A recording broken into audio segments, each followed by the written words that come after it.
বিধানসভা ভোট তার আগে আপনার অঞ্চলে কী কী উন্নয়নের কাজ হয়েছে বা কী মানুষ পরিষ্কার পেয়েছে বা ভোটের পর কী আশা রাখেন? উন্নয়নের কাজ তো প্রথম থেকেই হচ্ছে, 2011 সালে মমতা ব্যানার্জি ক্ষমতা আসার পর থেকেই উন্নয়ন শুরু হয়েছে এবং এটা প্রক্রিয়াতে চলে যাচ্ছে এবং সব মানুষও উপকৃত হয়েছে। 2021 বিধানসভা পর আমাদের হিরো ছিলেন 99% মহিলা, লক্ষ্মী ভাণ্ডার পাচ্ছেন। এদিক থেকে সব দিক থেকেই তারা মানে গ্রামে গ্রামের যেমন রাস্তা থেকে শুরু করে ড্রেন সেখানে রাস্তা ড্রেন বলতে 2021 থেকে 2021 নির্বাচনের পর থেকে পথশ্রী প্রকল্প গ্রাম বাংলার অর্থনৈতিক পরিবর্তন করেছে। পথশ্রী প্রকল্পে গিরোগ্রাম অঞ্চলে প্রায় 20 কিলোমিটার রাস্তা, নতুন রাস্তা তৈরি হয়েছে, যা হচ্ছে যে মাটির রাস্তা থেকে পিচ হয়েছে, মাটির রাস্তা থেকে ঢালাই হয়েছে, বড় বড় রাস্তা যেটা কোনোদিন আমাদের পঞ্চায়েতের পক্ষে সম্ভব ছিল না। সেটা হচ্ছে যে পথশ্রী প্রকল্পের মাধ্যমে মাননীয় মুখ্যমন্ত্রীর উদ্দেশ্য সফলভাবে এখানে পালিত হয়েছে। দেখা যাচ্ছে আমরা গ্রামে দেখলাম রাস্তা তো প্রায় আপনার গ্রামটা প্রায় এক প্রকার বলতে শহরের ধাঁচে সাজানোর চেষ্টা করছেন, কী বলেন? তাই এখানে তো আগে থেকেই আমি তো বললাম 2011 সাল থেকেই এর উন্নয়নের ধারা অব্যাহত আছে এবং আস্তে আস্তে সমস্ত রাস্তাঘাটই এগিয়ে গেছে। তবুও আমাদের পিএইচি করতে গিয়ে কিছুটা হয়তো খারাপ হয়েছে, কিন্তু তা সত্ত্বেও ম্যাক্সিমাম রাস্তাই হয়ে গেছে। আমরা গ্রামে দেখলাম ঠান্ডা পানীয় জল, সেটা অনেক গ্রামে দেখা যায় না। আমাদের অঞ্চলে প্রথম আমরা যেটা হচ্ছে যে ঠান্ডা পানীয় জলের মেশিন আমরা প্রায় 10-12টা জায়গায় আমরা করেছি।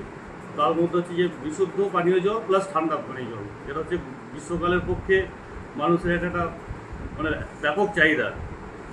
আর বলছি লাইট, যেটা শহর এলাকায় পাওয়া যায়, সেটা হচ্ছে গ্রামগঞ্জে আমরা প্রথম করেছি ঠান্ডা পানীয় জলের ইয়ে।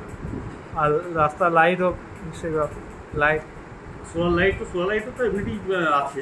মানুষজন অন্ধকারে যেটা বেরোতে ভয় পেত, এখন তো লাইট সেটা সে ধরনের ভয় কিছু নেই। আমাদের গিরোগ্রাম অঞ্চলে ভয়ের জায়গা কিছু নেই। এখানে সবাই মুক্ত, বিশেষ করে মহিলারা রাত্রি 10টা, 9টা, 11টা পর্যন্ত তারা যেতে জ্বালান করতে পারে। এখানে সেই ধরনের কোনো জায়গা নেই। আগে তো এইসব এলাকায় ব্যাপক মানুষের ভয়ে আতঙ্ক বসবাস করতে, সেটা কি আতঙ্ক পুরোপুরি কেটেছে মনে করছে? না, এখন দিদি ক্ষমতা আসার পর থেকে সেই ধরনের কোনো জায়গা নেই। আপনারাও সেই রকম পরিস্থিতি আগে পড়তেন তো? হ্যাঁ, সিপিএম বলে আমরা কৈথুন থেকে বিকাল 5টার পরে আমরা কেউ আসতে পারতাম না। রিলের পারে একটা আতঙ্ক ছিল যে হয় চিন্তাই করে নেবে, নয় হচ্ছে যে তার বাবা তার মেয়েকে সঙ্গে নিয়ে একা আসতে পারতাম না। সেই পরিবেশ ছিল 34 বছরের বামফ্রন্টে আমাদের। কিন্তু দিদি ক্ষমতায় আসার পর থেকে 2011 সালের পর থেকে সেই জিনিস আর নেই। মানুষের কীরকম দেখছেন এই পরিষেবা পাবে? মানুষ কীরকম, কতটা খুশি মনে হচ্ছে? মানুষ তো অবশ্যই খুশি। আমাদের 2023 লোকসভা নির্বাচনে গিরোগ্রাম অঞ্চলের মানুষ দুয়ার করে আশীর্বাদ করেছেন এবং 4034 ভোটে লিড দিয়েছেন। তো সেক্ষেত্রে বিধানসভা নির্বাচনে আরও ভালো ফল হবে আশা করি। আমাদের একটা নতুন প্রকল্প চালু চলছে, কেমন মানুষের উৎসাহ দেখেন? আমার পাড়া আমার সমাধান, এই প্রকল্পটা হচ্ছে যে মানে কোনো সরকার আজ পর্যন্ত এই ধরনের প্রকল্প মাথায় এসছে কিনা আমি বলতে পারবো না, কিন্তু মুখ্যমন্ত্রী মাননীয় মমতা ব্যানার্জির মাথায় এই প্রকল্প এসছে। এই প্রকল্পতে সমস্ত মানুষ খুশি যে নিজের এলাকার সমস্যা নিজের এলাকায় মানুষই সমাধান করবে, তো এটাতে সবাই খুশি। দেখা যাচ্ছে এলাকায় বেশ অনেক সমস্যা, ছোটো ছোটো সমস্যা আমরাও সমস্যা সমাধান করতে সমস্যা হতো, সেটাকে এবারে এই সমাধানের মধ্যে অনেকটা সমস্যা মিলবে।